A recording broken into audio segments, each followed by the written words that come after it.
Thanks for tuning in to the Anarchy Hour, and thank you for making us your #1 podcast. Sharing with you punk music, videos, special guests, live shows, sports, a lot more. My name's Casey Royer, and this is my brother Anton Shadows. And I'm Anton Shadows with my brother Casey. And you're watching the Anarchy Hour.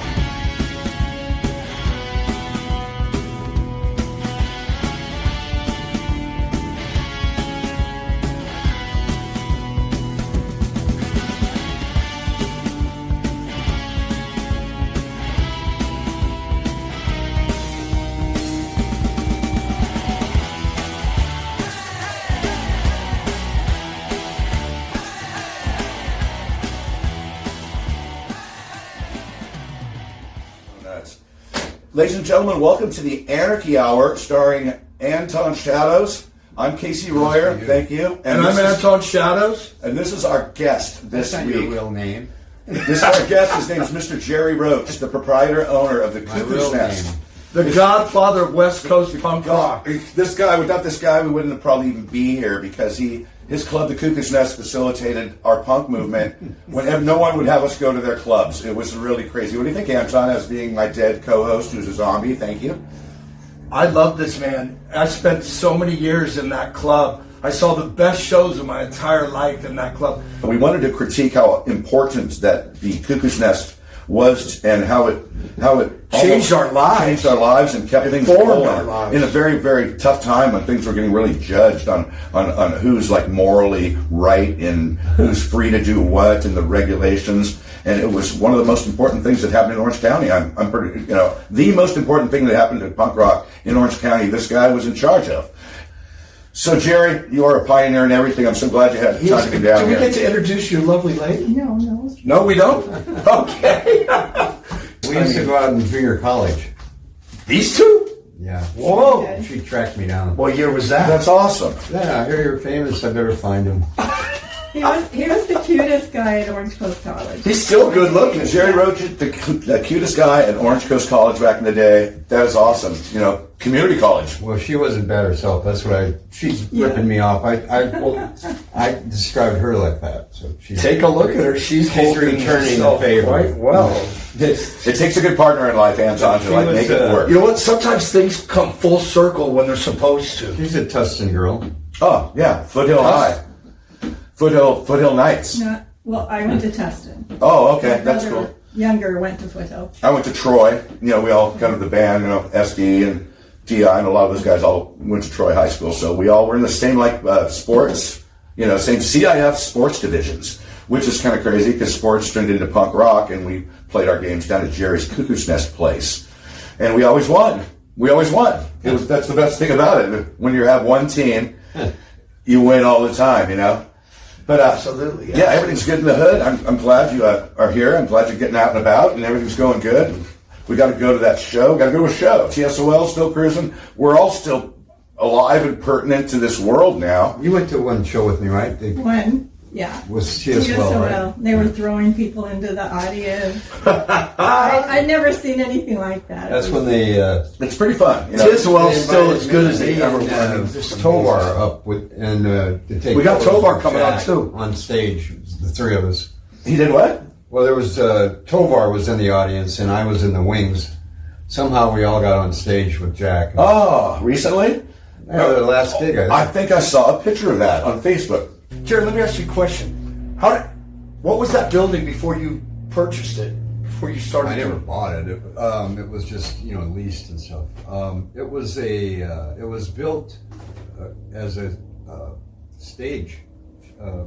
Like a discotheque? No, a place to do plays and stuff. Oh, yeah, So it was theater. always It was so small. It was a theater, a It theatrical was place. always meant to be for entertainment. It wasn't turned into entertainment. It was always it was built to be an entertainment place, and then it became. Well, I remember when I was a kid, I'd go to Finnegan's Rainbow, and it was the best club. That was it. I thought that was the Because, oldest. More of a hippie club type thing? No, it was for. Well, yeah. Who is Finnegan? Well, I think they made a mistake, and it came from some. What was it? 60s movie or 60s No, song it or was something. a Finnegan. Finnegan. It sounds, Finnegan's Rainbow. Sounds like an Irish No, thing. it almost sounds like was Rumble from a Still play. Shit. It was a character from a play. Excellent. And then you took it to a huge platform, having punk rock there. So many famous bands, like the Ramones played at the Nest. I saw the Damned play. Yeah. I saw Captain Sensible throw a guitar 30 feet, and the guy catches it. You know, they were like intense. And like the Ramones. Tell us about that gig. Were they nice guys? You know, I don't. Yeah, they were okay. You know, but I can't. There was nothing that stood out about them. It was just another gig, really. Yeah, for sure. You had a bunch of shows at And Cuckoo you know, for at years. the time, we didn't know it was that big a deal. It was just. Well, it wasn't back then. Just Yeah, it trying wasn't to back book bands that drew people. What made you go with the punk rock genre? Because you know, I couldn't. Basically, I couldn't get people in there, and nobody would book the punks. So I thought, well, I'll do it then. And that solved the problem, That brought people in, and I could stay in business. But they saved my ass. They don't realize that, but they So think basically, you were the West Coast version of CBGB's. I mean, yeah, except I was before them.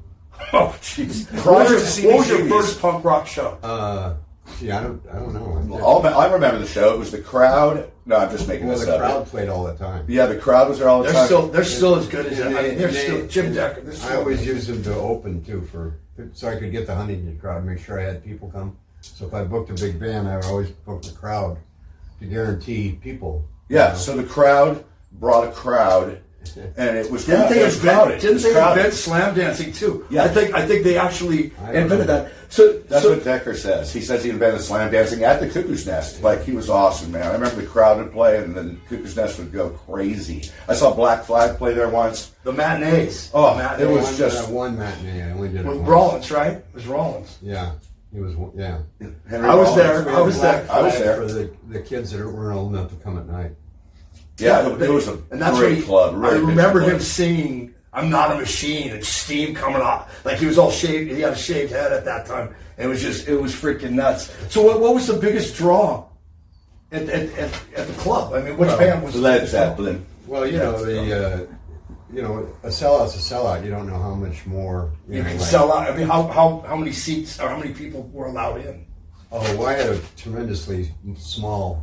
I think it was 140 or something. So it was packed. And you would never oversell the capacity. 140 would you? was my max, and I think I sold 604 tickets for one band. I forget a big one though. But I sold 604 tickets. Plus, there's 100 people got in, you know, with the bands. Wow. And the cast. Dude, So I probably did 700 people. it was redlining a lot You of the had time. Iggy, right? Yeah, yeah. I mean, Just Iggy Pop. whoever That's all. thought? Just Iggy Like, Pop. I always talk to the old school guys, and I'm like, how did it take 40 years for people to get what you knew back in 1979 and Well, it 1980? wasn't like I was that brilliant. I was just looking for bands that brought people, And- and the kids would tell me, you know, book this band, book that band. So I would. But basically, if you want to be successful as a club owner, you got to be there and you got to ask the people what they want and give it to them. That's what I did. It wasn't my idea. You know? How did you get the Kind of European stumbled accent? into it, right? Oh, they find you once, you know. Once the clubs start packing Yeah, in, people yeah, want to so, get noticed. yeah. When the ball starts rolling, like, it starts snowballing because everybody started coming there. Because I remember when it started, there was like the adolescents would play, and then we'd start get the Vandals because they were close, they were Huntington, and everybody'd start going in, and the scene was so rich at that Yeah, time. it was all local punk rock. It was really the real Speaking stuff. of Vandals, Yeah, we got Joey coming in the first week of Escalante is January. coming down to talk about stuff. Yeah, I was he's a good saying, friend of mine, actually. and you heard it here on the Anarchy Hour. mural is. You're going down 17th Street, And you go there's- to the right, and you look back, and there's this 40-foot mural right here. In Costa Mesa. There's a 40-foot mural dedicated to Jerry Roach and the Cuckoo's Nest in Costa So Mesa, this is California, off 17th 17th This is Street. We're Newport. finding out how to get to it right now. Newport Boulevard. This is awesome. And then look back, and you'll see this Most of the time. 40-foot wall, and there's a mural. Cheers to the Cuckoo's Let me Nest. ask you And it this, shows Jerry. the Cuckoo's Nest with me, and then TSOL standing by the park. Those guys were tall, Jerry. I've been TSOL, bugging remember those guys? Oh, yeah, they were all like 6 foot. They beat everybody up. They would chase me and Jack's Rick. a monster. When we were in the adolescence, like, they would chase us around and hold Rick Agnew down primarily because I was quick enough to get away, and pull his shirt up and start slapping his belly. They'd give him pink belly. Mike Roach and Jack are 6'4", they're 6'3". big boys. They're big, and they would just harass and terrorize everybody at his, like it was like Jerry's playhouse for all of us because. Boy, we sure did go crazy. The vandals would come down and they'd try to start fights with everybody with their bats. They were just like Indians. They'd put Indian war paint on, walk down Coast Highway. Another thing I did, which was brilliant, but I did it by mistake, or I didn't think about it, but looking back, it was, everybody goes, oh, it's so wild, so crazy. Well, they got that vibe because they'd come in, there'd be no bouncers, but my bouncers are all plain clothes. Oh, yeah, I had that. plenty of bouncers, but they didn't have Cuckoo's nest. So so they looked like regular punks. Yeah, so if there was something wrong, then they would go take care of it, but there was no big badass. So nobody knew when to avoid causing trouble. Everybody. Yeah, but it's a downer, right? To have a big bouncer looking over your shoulder. We didn't have those. They were there, but you didn't know they were there. Whose idea was that? Yeah, we're self-governed. Self-governed club by our own flag of being fun and crazy and wild. And it's so wild because there's no bouncers, but there were bouncers. That was an accident that paid off. I know, because everybody had this false sense of freedom. Because there was no guys with the security shirts on, so it looked like, even though we had everything taken covered, it looked like we were just in our own anarchy party. So it kind of added to the recklessness, I think. I know it did. That was great. And it was a crazy time. People getting thrown into the bathroom and stuff. I remember I saw Black Flag play there the first time. The first concert Black Flag ever played with Henry. Henry played. Yeah, the first show before him. Was there?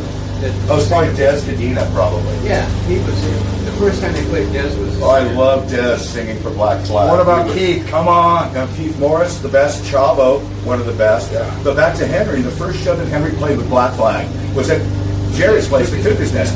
And he was like all just mean and scorning us and just like looking all angry. We were scared of you, like Henry. And he was scared of you. He was scared of us. Yeah, you guys had quite a big group. We were such a group in Orange County.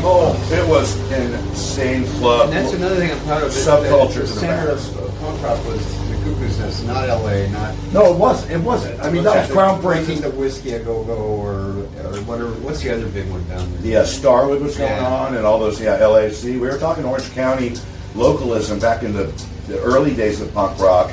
We didn't even go up there hardly. We just came to your place because we just started. No need. Started the band. No need. The best band. Yeah, Eddie Subtitle was the Adolescent's first manager, and we rolled into the Cuckoo's Nest because it was the only actual club that was let us go in there looking all nutty with, and and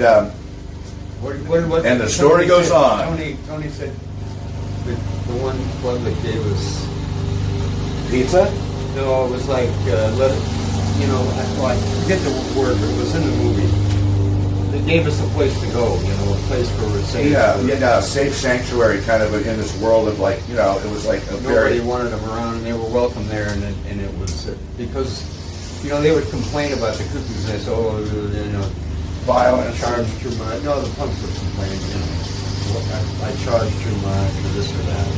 We charge it $5. And Joey was saying, it's funny, you're the one place they gave us a shelter or something like that. I think a lot of bands were formed because they knew they could have a place to play. Yeah, that's the only place to play. And then we go back to our parents' house and no one even knew what we did. It was great, and now it's a historic thing, I mean, we used to go to that laundromat next door to the Cuckoo's Nest. We put our beers inside the dryer and just drink the beers, and if the cops would come in, close the lid to the dryer and no one would see the beer. We're just all sitting around, right? And it was a pretty good way to go. Pretty good stuff. You can see it in Jerry's movie. There's a movie out about the Cuckoo's Nest. It's called Clockwork Orange County, right? Yeah, that's the latest one. Yeah, the latest one. What's the first one? Urban Struggle. Wow.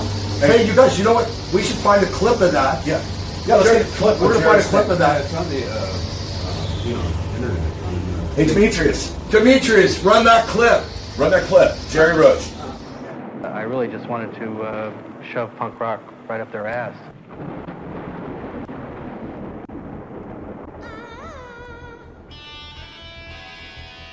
It was fun. I mean, those days were fantastic. I don't think they'll ever happen again, not for me. The Supreme Court ordered the Costa Mesa police to leave me alone. See what they did? They arrested everybody before they got to my place. Hey, we're not bound. It's getting big enough to be a threat. Before it was a threat, someone could laugh it off. When it became something that looked like it was an actual replacement for what other people were doing. That what other people were doing was lamer. Wait a minute. Wait, we're being taken advantage here of. Well, why do you sound like shit on the stage? Because we want to. I don't know. Maybe this will be the first time in history that the authorities and the powers that be will, stamp out a fad by repression. But I think it just makes it stronger.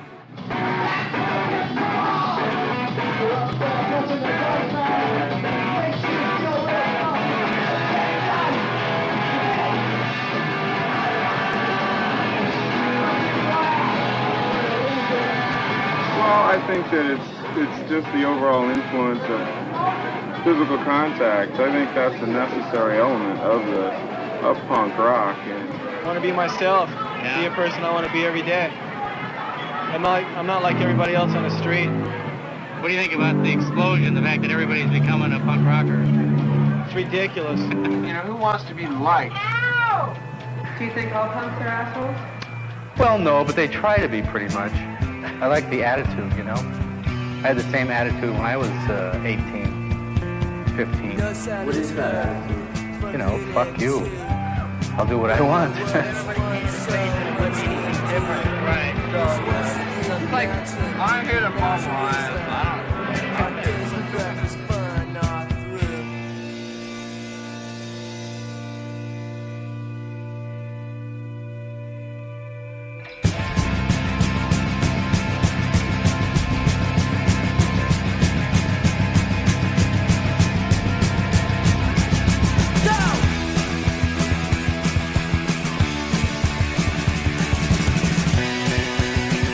It's just pretty fun to be into something that people don't like. People are trying to get rid of something that we can do.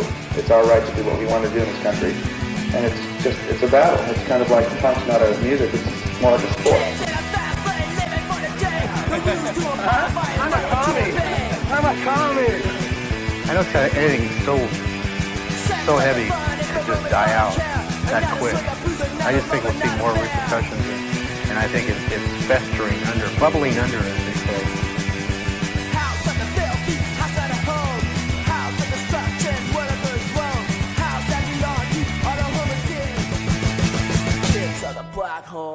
And we're back. Check it out. Mr. Jerry Roach, the legend. Punk rock, the king of West Coast punk rock. Amazing. The Cuckoo's Nest, one of the most awesome clubs in the world, because back in the 80s, it was the only really club in the world for us, for our scene, right? So yeah, life is good, Jerry. I remember like so many times that the Vandals, there were so many riots. You remember Michael Xhead? Oh yeah. Yeah, I didn't really know him. He's still, you found him. I found Michael Xhead. We're going to bring him in. What movie was he in? He was in Decline of Western Civilization. He was a guy from Huntington who used to shave an X in his head. And it was legendary. Awesome. Legendary rebel. These guys would show up at the Cuckoo's Nest like they'd have checkerboard faces, and people were really, Jack TSO would show up in a nice wedding gown. It was a place where we could do whatever we wanted, and there was lots of beer and lots of fun and camaraderie, because we had our underground scene, and it was kind of like, it was kind of cool, until the Costa Mesa PD wanted it all to stop. That's a question I have for you, Jerry. At what point were you, what was the turning point where you had to fight City Hall to keep it open? Well, I don't know, they were always, interested. I think it was violations for alcohol in the parking lot, they never busted me for serving a minor. They never even busted me for allowing a minor to drink. So it's just trying to extinguish a movement, apparently, right? What we would do is, somebody would go to the bar and order 4 beers, and then go pass them out to his friends who were all on drink. Well, I didn't serve them. And that was legal in the Cuckoo's Nest that day, in our world. I served the guy that was 21. He had 4 beers. Oh my God, I can beer. But then, if you follow him, and then the bouncer would be behind that guy taking him back. Then we'd resell them. And then the bouncers would drink them, because the bouncers were hired by the establishment, the Cuckoo's Nest. But yeah, so it was all good. It was so much fun. I mean, it was just recklessness. And we'll show you some clips like that. I hated throwing those beers away. The bouncer would come back with 4. I would always drink the big Foster. We shot in the Foster. They used to call it oil can. Yeah, oil can. And there was a time I was telling Casey today, where if you were just around Newport or the Costa Mesa area, Your hair was dyed blue. You had earrings. You had a black flag shirt on. Like a stop, the cops would pull you over and they'd profile you and they would take a Polaroid of you. Yeah, right. Do you remember that? I mean, we were profiled by the Gestapo for having a mohawk or blue hair. I think it was just a vendetta to get us, I think. No, but the thing was so unconstitutional. Like, well, there's one, pull him over, take his picture. Yeah. And they had a file. I mean, that's violating your... In one of the movies, the guy was talking about going downtown and looking through the file. He was, my hair was shorter, looking at, various photos that they'd taken of him that was in the file. Yeah, I know what you mean, because, I remember one time I had a girlfriend that was, she was 17, right? I was only 19, so... The police pulled us over right across from the Cuckoo's Nest. They tried to stereotype, us as a bad element. And can you believe them taking it was kind of crazy. We fought back. Taking pictures of it was a full Gestapo. It was. I had Huntington Beach did it and Newport Beach did it. They had a file of all these They did. So. I mean, who really other thing? The Cuckoo's Nest files. I went through all of us. They were just horrible. They just stand out there and that one show that Jerry set up with there was a bunch of. He set up all the bands in the world for kind of a fake show when the city of Costa Mesa was trying to combat just his freedom of speech and all of our bands playing. He had this one show set up where there was Black Flag, Dead Kennedys, Fear, The Adolescents, Sex Pistols, Ramones. That was quite a lineup. And the riot squad from Costa Mesa came out to confront all these punks. And it was a fake show. He just set it up to just poke the Newport to poke the Costa Mesa PD right in the eye. A little jab to the body. That upset those guys. So he was in many articles. We're going to run some of the articles that Jerry was involved with when they were trying to close down the Cuckoo's Nest. And people were kind of standing up for the freedom of speech and let's go for Jerry Roach. We were the underdogs, and he held his ground, and it was awesome. I think the first club he had before that was called Radio City. No. What, Woodstock or? No, that was later. What was the one that was off? It was Radio City, but that was after. Yeah, actually, the first time I opened that, it was called Casablanca. Oh, that's right. I remember that. Yeah. And then Spinal Tap something happened. Spinal Tap. He's got Spinal Tap's phone number. I had it on a Rolodex. And what was it? 82 it became the Concert Factory. The Cuckoo's Nest did. Yeah, roughly, I guess. Yeah. It was Cuckoo's Nest was 76 to 81, I think. And you heard it here, 76 to 81. Wow. Yeah, totally. Because I remember when I opened it, I was going down to Huntington Beach handing out flyers. Awesome. And it was July 4th, 1776. Oh, yeah, it was the commemorative bicentennial. Oh, the bicentennial. And we sure did put a stick in their eye for that bicentennial year, didn't we, Jerry? Yuck. Paul Revere, you had a horse. Casey, you brought up something. Oh, the anchor? Yeah, I got to hear about the anchor. Dude, I read your mind. We have an anchor story for you. Are we connected? Yeah, we're connected. It's the dead. Jerry, the boys dead and the knuckles, living. you can't leave us hanging. The dead and the living are converging. Oh, the anchor, the anchor is now owned. Someone took it. I know who bought it. Oh, really? Someone bought it? Somebody bought. There was an anchor in front of the Cuckoo's Nest that weighs 5 million pounds. You can barely move it, right? And I guess we moved it across the street. Moved it across the street. 10 people. 10 people had carried this thing across the street. And they were all struggling. It wasn't like someone was just kind of going along. Everyone was giant anchor. We're close to the beach. So do you know who bought this? Who bought it? Well, Tony Hawk. Tony Hawk.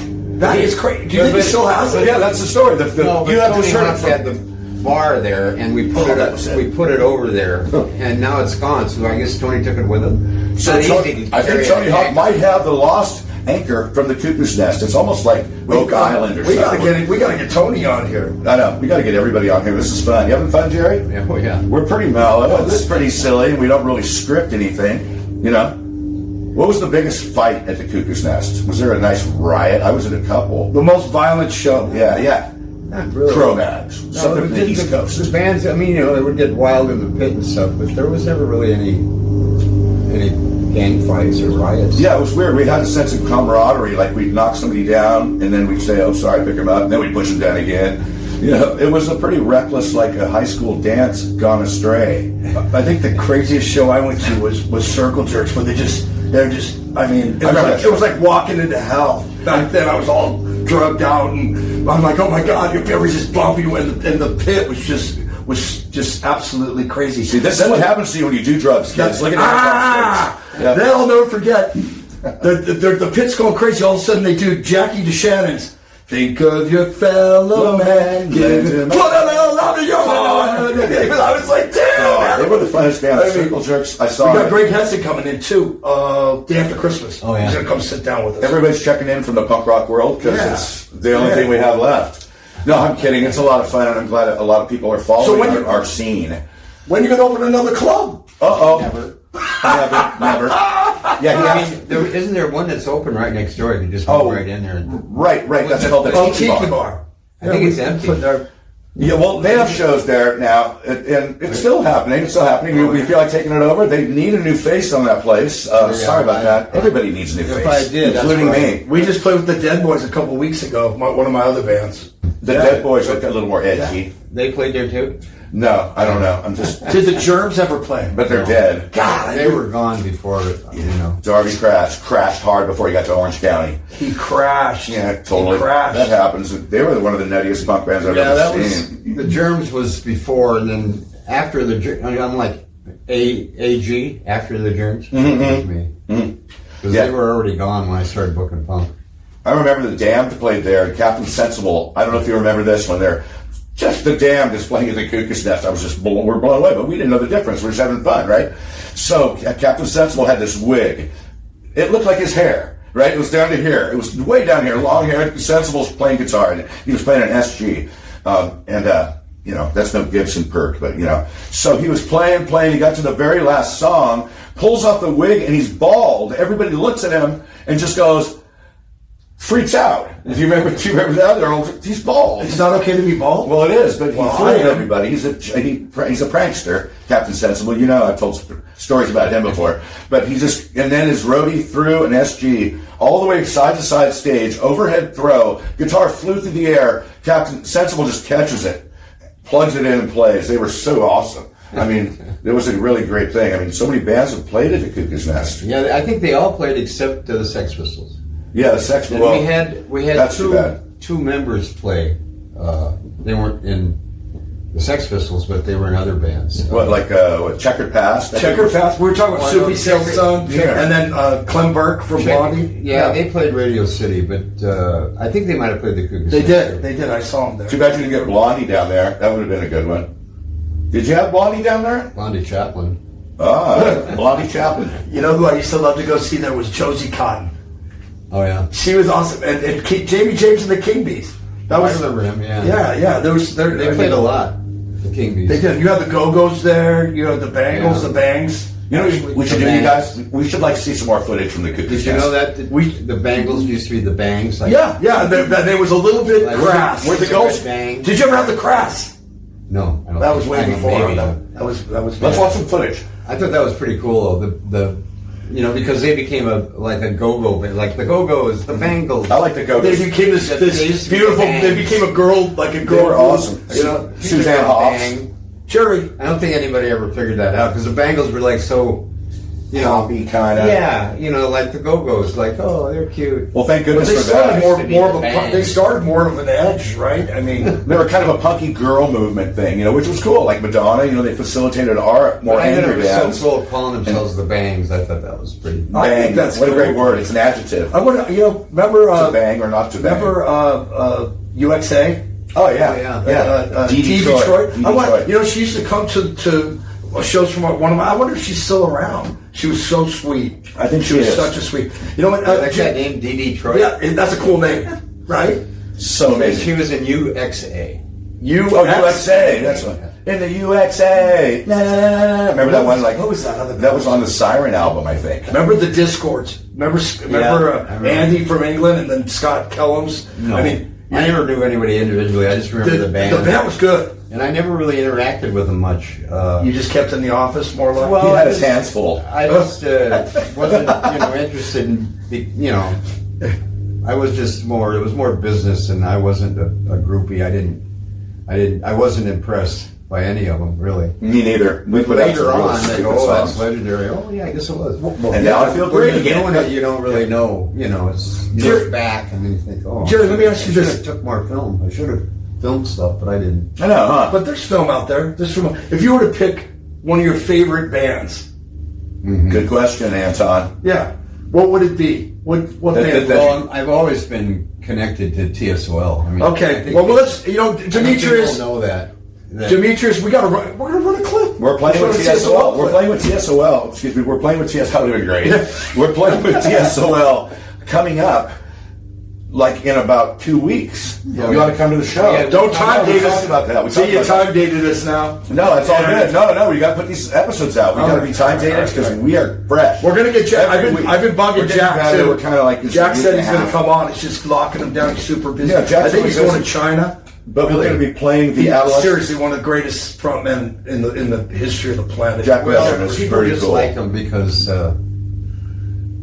he's unique. He's Jack. There's only one Jack. There's only one Jack Gresham. Brilliant songwriter, menacing on stage. Twisted DNA. And when he walks in the room, he gets bigger. I did an interview in a magazine with him. When he walks in the room, he's almost got to duck his head to come through the door. He's a big guy. I didn't want to tell you, Jerry, but like a lot of the fights that were at your club, like Jack started those fights, because he was. Well, he would end them.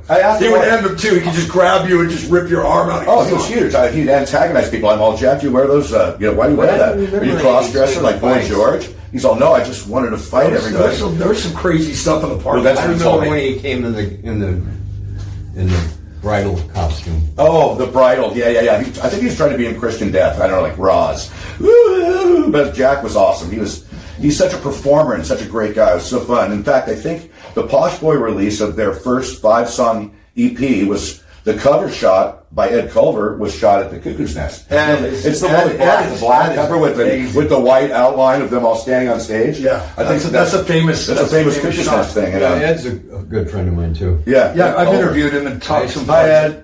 I used to let him in free all the time. That's all. Ed, we got to get you on the show. Say hi to Ed. Ed, hi Ed. Come here. We got Mr. Jerry Roach over here. You're next.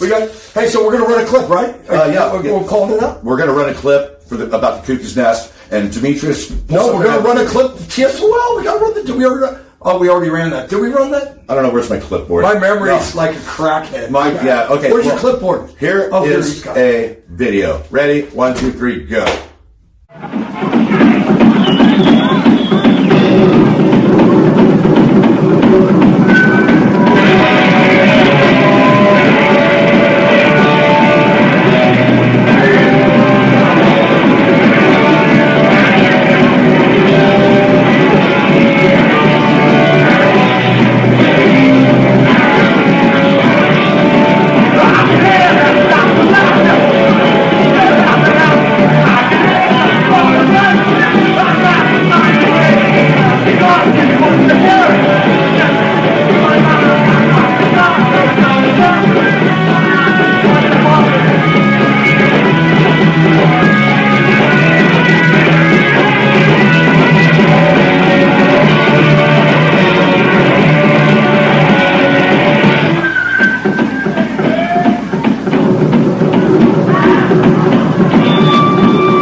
guys say hello. Jerry, say hello. Oh, hello. Hello. All right, so Jerry, what's going on in your life right now? What's going on? Well, I see you've got a lovely lady. You've got all kinds of things going on. Jerry's so like got you dropped game. the ball and gave up. Game Roach. Yeah, I'm retired from the life. But what do you do? I mean, you got to. No, what do I do? What do you guys do? Yeah, what do you guys do for fun, huh? I'm not prepared. I should have thought about this stuff. What do I do for fun? Well, that's the beauty of our show, Jerry. You don't go Unprepared. fishing. You don't play golf. You don't do none of that. Golf. Stuff. That's a fun thing to ask. Good question. Well, I go to the batting cages. No, I hit the golf ball. At my house, I hit them into the desert, and then I go like you go dig them back out. Yeah, like Easter egg hunting. Well, those rabbit holes and I fill up a bucket of balls, and then I get them back into the. That's my exercise, walking around in the desert picking up golf balls. That's cool. That's cool. Makes sense. Rick Agnew lives up there too. He lives in Yucca. No, he lives in Joshua Tree. Rick does. Real? Yeah. So you guys are. Well, you got to drive by my house to get to Joshua Tree. Jerry's girlfriend reminded the interviewers of the interesting things I do, because I've been doing it my whole life, so it doesn't make. Yeah. But in 1963, I went to Europe and I went for the running of the bulls. 1963. Wow! I was 3 years old. 1963. Well, 103. I was like 5 or 6. Dude, did any bull actually put his horn in your cornholio? No. I've seen some horrible videos. I've seen that. I just had to ask. Where people get speared. Oh yeah, people get hurt all the time. Did you have the fear factor like that when you're out there? I mean, he just picks somebody and goes. Well, you can make it as scary as you want.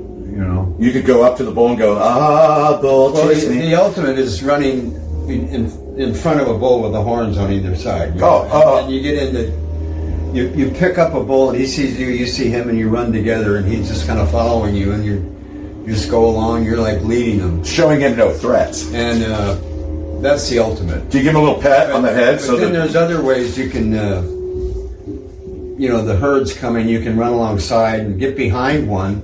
And then you're in front of one, But that's not good. You get into the herd and run, and they accept you when you get in there. You're just running along. Well, the horns, they're cool with it. What's with the videos? You always see of people getting, torn up. I'd like to see a picture of you running with the bulls. Well, the thing Do we is, have one? Do you have one of those in your?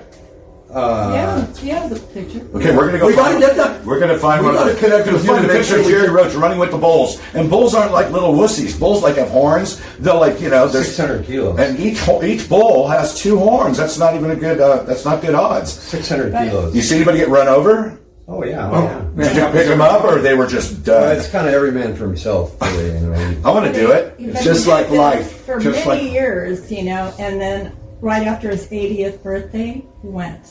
Oh. And he didn't run, but he did participate in everything. Yeah, I get out there, but I don't. I just stand in a doorway. It's quite insane. Running with the Why did you just say, I think I'm going to go put my life on the line and run with a bunch of murderous animals down the streets of Italy? I think it was probably Hemingway and all that stuff. Reading about Hemingway. Yeah, it was Hemingway. He ran with the bulls? Actually, I'd run with the cats. Actually, if I had to run with something, I'd run with cats. One of his, is it? They have that? There's a Hemingway that goes there. That's a friend of mine, John Hemingway, and he's grandson of Hemingway, and he goes and runs the bulls. Did he ever get gored by the horn? No. What else would he get gored by? Don't they throw you? Thank you very much. You heard it here on the Jerry Roach Special. Well, you got to. You can make it as dangerous as you want, but the ultimate is running in. To get in sync with one and running along with one, and then you kind of move over and you get between the horns. It's kind of like the freeway. You've been between the horns? Well, the horns are on either side. They're big and they're sharp and they're beefy and they're moving their heads around. I mean, they seem angry. They're angry. They're not happy. They're just they're scared. They scared. They leave together in a herd. Look out! And they stay at the herd. If they get spread out, that's when they attack. Nothing worse. What is the deal with red? You always see when the that's bullfighting. That's not running with the bulls. No, but I mean, do they have a special? They talk towards red. Red is like I think. I mean, they could have a blue cape and it'd be the same. He's still trying to score. It's like they're just angry they because go we for taught the them. movement, So he's holding his cape and he shakes it, and the bull comes. The bull is colorblind. So. Don't you ever want to just run with the bulls and just give it a little monkey bump right in the side of it? A little. Everybody that goes No, there, I wouldn't do that. Everybody that goes there and participates loves the bull. I'd be petting the bulls, really, and go give them cookies. I'd have cookies in my pocket. Don't. I don't like what they do in Spain and in Mexico. They give them cookies. Oh, I know. Yeah, that's brutality and stuff. No, I love the animals. You don't want to bullfighting's not very cool. But I go fishing and I let the fish go. I can't even. The bull's the victim, but here the people are the victims because the bull could have his way with you, but they just want to get out of the street.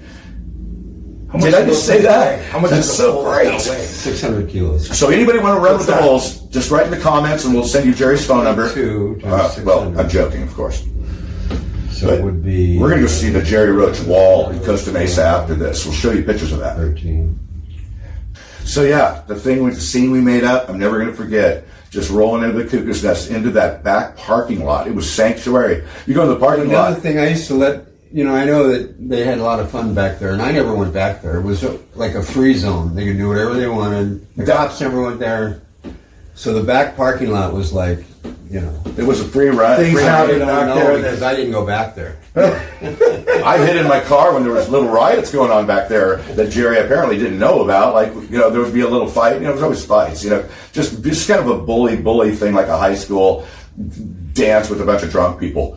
But so yeah, the parking lot was pretty. What about the Cowboys? I mean, the Cowboy bottles would come hawking sometimes. There's. I did a little segment for Jerry's movie, Clockwork Orange County, and about those underground cowboys. Oh, there's a cowboy hat right there. Yeah, Jerry, let's put it on. Let's role play right now. Jerry's now an underground policeman in the Cuckoo's Nest parking lot. Check out the cowboy scene down at Zuby's. So Zuby's was a cowboy bar right next to the Cuckoo's Nest, and we used to fight the cowboys. And they just shut the doors, bottles would hit the doors, and it was just out of control. So one time these cowboys walked back, but they were policemen dressed like cowboys. In fact, I told the story on Clockwork Orange County, the movie. I thought all policemen were cowboys. Well, yeah, kind of, Well, maybe Breakback Mountain. But other than that, they said, hey, man, how's it going? Punk rock, we want to be your friends. So we gave them a beer, and they gave us a ticket. And we're all like, you cowboys are policemen? That's not very fair. That's unfair. You mean the police aren't fair? So that was one thing in the parking lot that didn't really like. It was kind of funny. You haven't probably not. Well, you have heard that story from the movie, I guess, right? Yeah. But check out that movie. It's really good. It depicts the whole deal. I think who's in that movie, Clockwork Orange County? We got Joe Escalante, we got Jack Gresham, we got Mike Roach, we got me. We got Yeah, I knew who all the players were. Somebody said he interviewed everyone, or everyone was in the movie. I didn't miss anybody. That's cool. That's why I just lost my train of thought. We're gonna everybody's in the movie. Clips, yeah. So we're gonna pick up those clips. Yeah, but the clips are great. I remember the very first one was the Battle of the Cuckoo's Nest, and that was the primary kind of like pilot movement for his movie that finally came out. And then there was the Battle of the Cuckoo's Nest, and then it went into Clockwork Orange County. You know what? There was even a name of the movie before Clockwork Orange County and after Battle of the Cuckoo's Nest. It was called We Were Feared. Yeah. Remember that one? And, shit, that's going weird. Yeah, so there's multiple names, but who cares? Yeah, that was content is awesome. One of the first titles was We Were Feared. I like that. Yeah, it's not bad. I like that. But Clockwork Orange County is like before a working title until we ended up with Clockwork Orange County, I guess. Who did? Let me ask you one last thing. Who did were the clouds there when you got the place? The clouds. The clouds are every because you could tell that nobody could. You knew the Cuckoo's Nest show. The clouds. Yeah, that was me, of course. Oh, you did the clouds? Yeah. Just another thing of genius. Well, right? it was like wow, that's punk in a cloud. How did that work out? Instead of putting in a cloud, punk in a cloud. I had. I remember. I had for sound. I covered the walls up top with a material like a soundproofing thing. Yeah, to make it be deader, not echo. The Cowboys next door. So they show up with a lighter and see that it catches fire. And you got to take this out. So I took all the material down and I put up the clouds.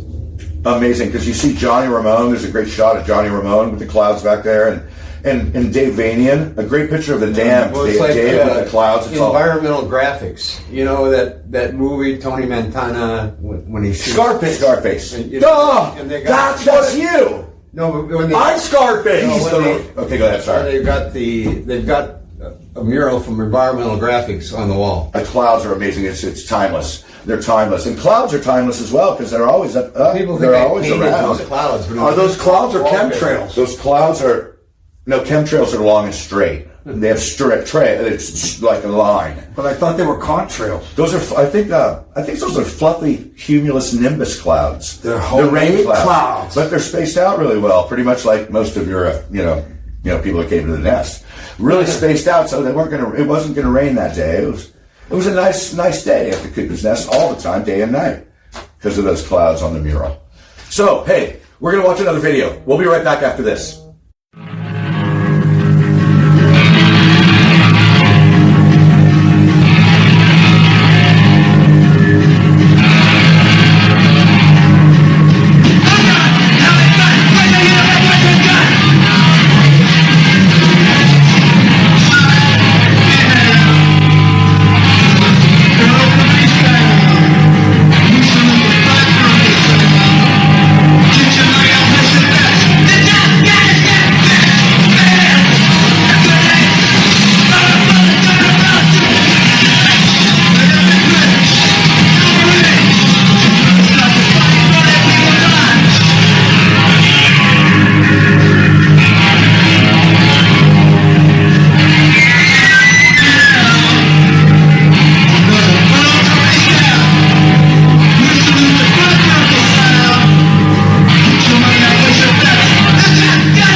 Okay, we're back. Hey, we're back, you guys. I've known this. Now we're going to have to close this thing out soon. We're with like this the mountains. handsome young buck. Anyway, my first part was 1970, and it was right across from the Ancient Mariner there in the corner. The Rime of the Ancient Mariner Park?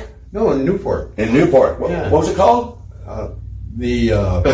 Bacchus House. The first one was the Bacchus House. The Bacchus House. Like I almost can remember something. Well, that was because my partner was kind of a famous guy, and he made up a fraternity, and then they had these parties that were legendary. Like the Elks Lodge? Well, it was just they were famous for having a Bacchus party, you know. And Larry Bragg made it all up in fraternity. There was no fraternity. Yeah, that was probably early '70s at that point. He'd rent a big house and throw parties to pay the rent, you know. And but they became that's what you really did, huh? famous. Everybody knew about the Bacchus House. The Bacchus parties. And what went on there? So since he was my partner, I thought, well, we'll use that. Everybody will identify with it. Like, oh, that's legendary. The Bacchus, and there they got their, I thought it was a pretty good decision to call it the Bacchus House. Yeah, was it on the peninsula? Because everybody heard about it. No, it was right across from the Ancient Mariner. Oh, the Ancient Mariner. That's right. Right on Coast Highway. Brain fart. But that's a good one, Senior man. moment. You know Senior where moment. those Senior restaurants moment. are I have over plenty there. of those. How long did that last for? It was about how long did that club go for? Like, or that movement, kind of that lodge, that kind of fraternal order of dysfunctional Newport people go on for? Well, it had several incarnations. You know, it wasn't always the same. You know, it evolved. Mm-hmm. Tell them how you started it, though. How I what? I think that's an interesting story. How you started the bar. You didn't have any money. Oh yeah. So they wrote a bad check. Oh right, to get that one was keg of beer. Yeah, that was. They sold out. He sounds just like us. And I know. I think we need to get you over here and I know a lot of stories. help us with our senior moments. Larry Bragg was my roommate, and I would encourage him because he wanted a bar, and I'd always encourage him. You'll get one, just keep working at it. And sure enough, this guy went broke, and he gave Larry the keys. He said, "There, good luck." Oh, and it was the Cuckoo Sense. Oh, huge bar right on, you know, and he just gave Larry the keys. So Larry calls me and goes, "You got to help me. I don't know what to do." And I said, "Well, we don't have. There's no money, and and we got a bar to run now." And there was one guy, a friend of Larry's, Sam Fitton, and he had a checkbook, but no money in it. So we wrote a check for 2 kegs of beer, and sold them one night, 2 kegs. So you wrote the word went out like Larry Bragg was back at his house, punk rock at its best, and they.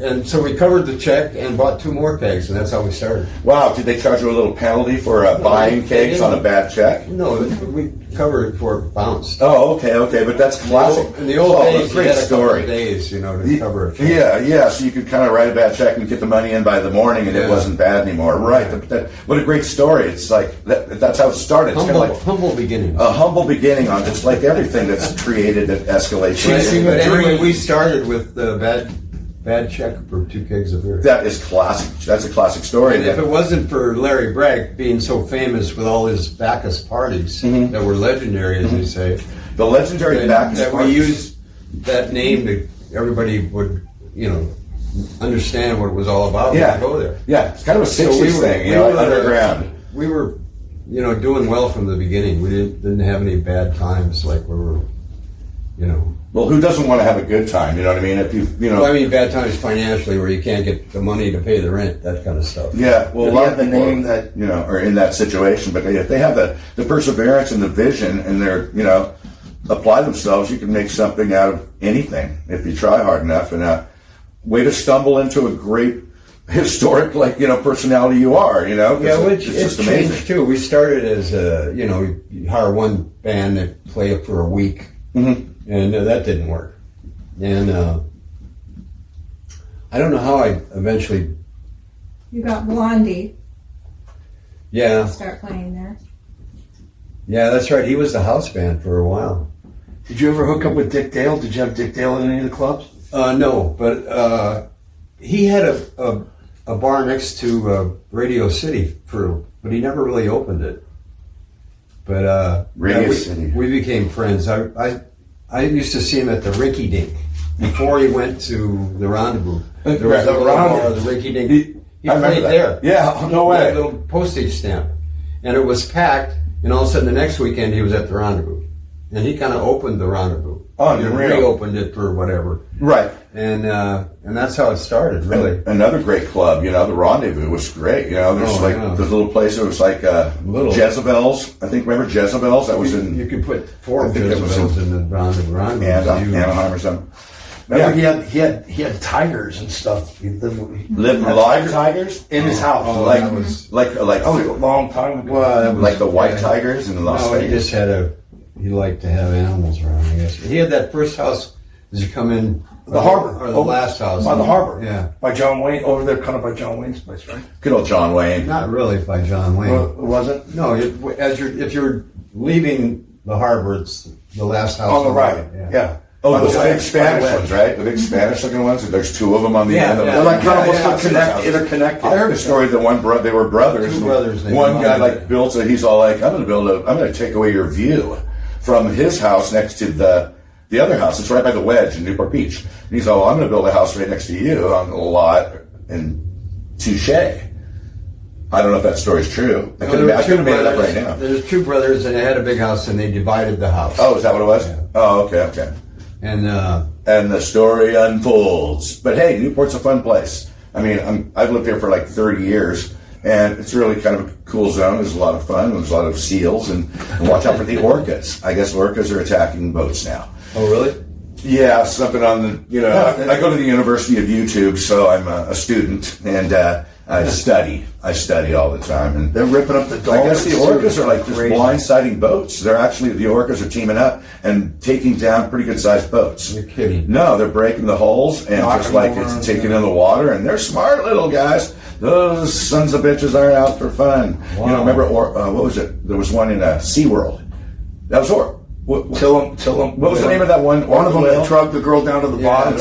It's all fun and games. Well, that's I can't believe they do that. How could you trust a man eater? You can see when their fins are crooked like that, they're miserable. Yeah, they're creepy. They're like smart. They're big. They're strong, and they're biracial. They're white and black. So how can you go wrong? You know, nobody's going to talk crap. It's like the cookie, like the Oreo black cookie. and white cookie. The Oreo cookie, or your face. Kind of black. Kind of what? I'm sorry. Did you have meat today? Did you eat your meat? I did. Good. I recommend a daily allowance. He eats 20 pounds of raw hash browns and bacon strips. I love the way that you lick your lips. Make sure you say raw bacon, because he doesn't cook his food. He's he just consumes raw hamburger, whatever you can eat that smells like it's live. What is he talking about? It's a zombie lifestyle. It's a zombie lifestyle. All right, let's do this. Let's close this out. This is amazing. Relax. We want to thank you so much for coming out, brother. Oh yeah, my pleasure. And I mean, I didn't think we'd get you out. I mean, Casey. Yeah. You know, you and Casey run so deep for so many years. Yeah, we've been friends for so long. We've talked periodically. Yeah. For the whole run of our lives, so it's not like. I mean, for us just starting out, that was a good choice. I think of putting you in that movie because. Well, it just worked. Yeah, it helped me. It helped my career out a lot because I was, Yeah, there weren't a lot of people in there. Mm-hmm. You were kind of the privileged, whatever. The privileged fake actor. Well, Casey, you got the personality that real quick sticks out. Before we go, real quickly, when we were shooting, or he was shooting, and he asked me to be involved in it. And this is a long time ago. This is the very first Battle of the Cuckoo's Nest footage that. I went down to, I think it was Radio City. Remember, I had the second time I almost spilled water on Jerry Roach. So, okay, he calls me up. I got a PIL shirt. Remember the PIL shirt I had when I was doing the interview at the place? And you know what I got paid? I'm all, a six-pack. And I was good with it. So it didn't matter at that point of the game. We still don't really care about much except for having fun and being free and just freedom of whatever you want to do in life. So, well, you got to think about the amount we paid Jerry to come out. Yeah, thousands, millions of dollars. He's just got millions of dollars from us. But look at us now. Okay, Jerry, thank you for coming down, man. I love you, dude. You are my buddy forever. Jerry Roach, ladies and gentlemen. God bless you, sir. Jerry, come by. Tell everybody goodbye from the Anarchy Hour. Goodbye from the Anarchy Hour. Yeah, Jerry Roach. Yeah. Thank you so much, Jerry. Thanks for honor. Thank you so much. Like we really didn't do anything. I didn't really say anything.